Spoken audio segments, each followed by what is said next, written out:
প্রিয় দর্শক আসসালামু আলাইকুম। আমি জিনিয়া ঢাকা মিরপুর থেকে আবারও চলে আসলাম নতুন আরেকটি ভিডিও আপনাদের সঙ্গে শেয়ার করার জন্য। কাছে এবং দূরে, দেশ বা বিদেশ, যে যেখান থেকে আমার ভিডিওটি দেখছেন, আশা করছি সকলেই অনেক অনেক ভালো আছেন। তো সকলকে ঈদের অগ্রিম শুভেচ্ছা জানিয়ে ঈদ মোবারক জানাচ্ছি। আজকের পর্বে তৈরি করে দেখাবো জনপ্রিয় একটি সেমাই রেসিপি, আর সেটা হচ্ছে নবাবী সেমাই। নবাবী সেমাই তৈরি করতে গেলে প্রথমে একটা চিন্তা মাথায় আসে, যেহেতু বাড়িতে ক্রিম নাই, তাহলে ক্রিম ছাড়া কিভাবে আমরা নবাবী সেমাইটা তৈরি করতে পারি খুব সহজে। আর ক্রিম ছাড়াও যে নবাবী সেমাই তৈরি করা যায় কতটা সহজে, এটা যদি ক্রিম দিয়ে তৈরি করতে চান তাহলে অবশ্যই কিছুটা টেকনিক ফলো করতে হবে। সেই টেকনিক ফলো করে বাড়িতে যদি তৈরি করেন, নিজে খেয়ে নিজেই অবাক হয়ে যাবেন। আসলে কথা না বাড়িয়ে চলুন মূল রেসিপিতে আমরা চলে যাই। তো এখানে আমি ঘি দিয়ে দিলাম। আমি এখানে 4 টেবিল চামচ ঘি দিয়েছি। আর ঘিটা দিয়ে আমরা প্রথমে বাদাম আর কিশমিশটাকে ভেজে নিব। এখানে আমি কাঠবাদাম দিয়েছি প্রায় 12-13টির মতো, আর কাঠবাদামটাকে ছিলে কুচি করে দিয়েছি। আর এখন দিয়ে দিব আমার ঘরে নিজে তৈরি যে কিশমিশটা, সেই কিশমিশটাও এখানে দিয়ে দিব। যখনই এই যে এতে ঘিটা গরম হয়ে আসবে যেরকম, তখন দিয়ে দিব কিশমিশটা। আর এটা কিন্তু একদমই লো হিটে ভেজে নিতে হবে, না হয় এইটা পুড়ে যাবে। কিশমিশটা কিন্তু কোনোভাবেই পুড়তে দেওয়া যাবে না। আর কিশমিশটা যখনই ভাজা হবে তখনই দেখবেন একটু কালার চেঞ্জ হয়ে একটু ফুলে ফুলে আসছে।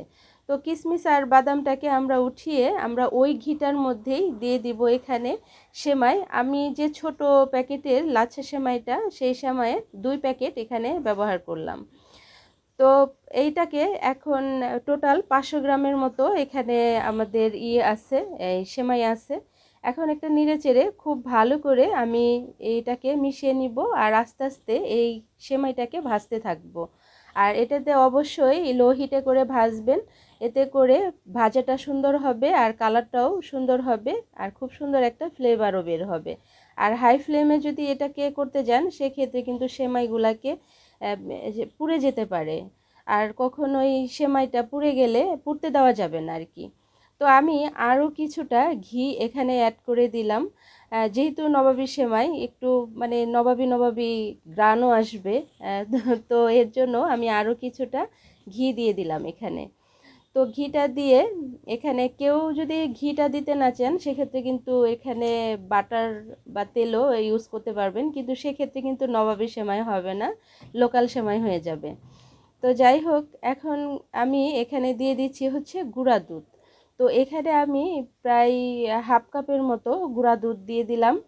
তো গুঁড়া দুধটা দিয়ে একটু নেড়ে চেড়ে খুব ভালো করে এই সেমাইটার সঙ্গে মিশিয়ে নিব। আর অবশ্যই এখানে গুঁড়া দুধটা ব্যবহার করতে হবে।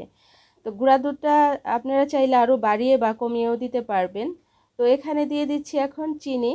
চিনিটা আপনারা আপনাদের স্বাদ অনুযায়ী চিনিটা বাড়িয়ে কমিয়ে দিতে পারবেন। তো আমি এখানে হাফ কাপের একটু বেশি আমি এখানে চিনি দিয়েছি, যেহেতু আমার এখানে সেমাইয়ের পরিমাণটাও একটু বেশি, এর জন্য। তো এখন খুব ভালো করে আর এইটাকে ধীরে ধীরে কিছুক্ষণ এটাকে ভেজে নিতে হবে। আর এই কাজটা ধীরে ধীরে করতে করতে এক সময় দেখবেন চিনিটা কিন্তু গলে গেছে, পানি ছাড়াই চিনিটা গলে গেছে। তো আমি আরেকটু গুঁড়ো দুধ দিয়ে দিলাম। তো আমার কাছে মনে হয়েছে যে গুঁড়ো দুধটা আরেকটু দিলে ভালো হবে খেতে, এর জন্য আমি আরও কিছুটা এখানে গুঁড়ো দুধটা দিয়ে দিলাম। তো এখন আরও কিছুক্ষণ আমি এটাকে ভেজে নেব, যতক্ষণ না আমাদের চিনিটা গলে যাচ্ছে। বন্ধুরা, আমার সঙ্গে থেকে যারা ভিডিওটি উপভোগ করছেন, একটি ছোট্ট লাইক দিতে ভুলে গেছেন, একটি ছোট্ট লাইক দিয়ে দিবেন, কেননা আপনার একটি ছোট্ট লাইক আমার এই ভিডিওটি অনেকের কাছে পৌঁছে দিতে সহযোগিতা করবে। অতএব লাইকটা খুবই ইম্পর্টেন্ট। তো এখন আমি সেমাইটাকে রেখে দিলাম, ভাজা হয়ে গেছে। আর এখন আমি এখানে 3 কাপ পরিমাণে লিকুইড দুধ দিয়ে দিলাম। আর দুধটাকে আমি আগের থেকে জাল করে একটু ঘন করে রেখেছিলাম, আর এটাকে রেস্টে রেখে ঠান্ডা করে নিয়েছি। তো এখানে 1 কাপ পরিমাণে প্রায় 250 গ্রাম পরিমাণে আমি গুঁড়ো দুধ দিয়ে দিলাম। আর গুঁড়ো দুধটা দিয়ে খুব ভালো করে মিশিয়ে নিতে হবে। আর এটা অনবরত নাড়াচাড়ার মধ্যেই থাকতে হবে, না হলে কিন্তু এটা দলা পেকে যেতে পারে। অতএব কোনোভাবেই যেন দলা পাকিয়ে না যায়, সেই জিনিসটা খেয়াল রাখতে হবে। আর দিয়ে দিচ্ছি এখানে চিনি। এখানে আমি হাফ কাপের একটু বেশি পরিমাণে চিনি ব্যবহার করলাম। আপনারা আপনাদের স্বাদ অনুযায়ী মিষ্টিটা বাড়িয়ে বা কমিয়ে দিতে পারবেন। এটা আসলে আপনাদের উপর নির্ভর করছে কে কতটুকু পরিমাণে তৈরি করবেন। আর এখানে আমি দিয়ে দিচ্ছি হচ্ছে কর্নফ্লাওয়ার। এখানে আমি 4 চামচ পরিমাণে আমি কর্নফ্লাওয়ার ব্যবহার করছি। আমাদের যে 4 চামচ, যে ছোট 4 চামচ, সেই 4 চামচটা দিয়ে 4 চামচ পরিমাণে আমি এখানে ব্যবহার করলাম। আর এটাকে অবশ্যই অনবরত নাড়তে চাড়তে হবে। এটা আসলে একদমই নাড়াচাড়া বন্ধ করা যাবে না। নাড়াচাড়া বন্ধ করলেই এটার একটা দলা দলা একটা ভাব চলে আসবে, আর সেক্ষেত্রে কিন্তু ক্রিমটা খেতে ভালো লাগবে না, স্মুথ হবে না। তো আমি এখানে আরও কিছুটা হাফ কাপের মতো গুঁড়ো দুধ দিয়ে দিলাম। প্রায় 300 থেকে 350 গ্রাম গুঁড়ো দুধ দিয়েছি এখানে। এই ক্রিমটা আসলে মানে রাজকীয় স্বাদ মানে কিভাবে আনা যায় সেই জিনিসটাই মানে চেষ্টা করেছি। আর সেমাইটা খেতে এতটা টেস্টফুল হয়েছিল, আসলে রেসিপি ফলো করে যদি বাসায় ট্রাই করেন একদম পারফেক্ট হবে, আর খেতেও অসাধারণ লাগবে। তো আমি এখানে কি স্বাদ অনুযায়ী কিছুটা লবণ দিয়ে দিলাম। সব খাবারে একটু লবণ যদি না দিই তাহলে কিন্তু স্বাদ ব্যালেন্স হয় না। এর জন্য মিষ্টি খাবার আর যে কোনো খাবারে লবণটা কিন্তু সবার আগে। আর আমি অল্প একটু পরিমাণে দিয়ে দিলাম এখানে লবণ। আর এটা অনবরত নাড়াচাড়া করার পর এই যে আমাদের ক্রিমটা তৈরি হয়ে গেছে। এখন এই ক্রিমটা আমরা নামিয়ে নিব। আর এই ক্রিমটা কিন্তু কোনো প্রকারেই যেন ঠান্ডা না হয়ে যায়, সেই জিনিসটা খেয়াল রাখতে হবে। তো আমি ক্রিমটা নামিয়ে এখানে যে সার্ভিং ডিশটায় আমরা এই সেমাইটা সার্ভ করব, সেই সার্ভিং ডিশে আমরা এই চামচের সাহায্যে অর্ধেকটা সেমাই আমি এখানে খুব সুন্দর করে বিছিয়ে দিচ্ছি। আর এই লেয়ারটা যাতে এক পাশে মোটা এক পাশে পাতলা না হয়, চেষ্টা করবেন যেন লেয়ারটা খুব সুন্দরভাবে সমানভাবে চারপাশে বসানো যায়। এতে করে ক্রিমটা দেওয়ার পর দেখতেও ভালো লাগবে আর খেতেও ভালো লাগবে।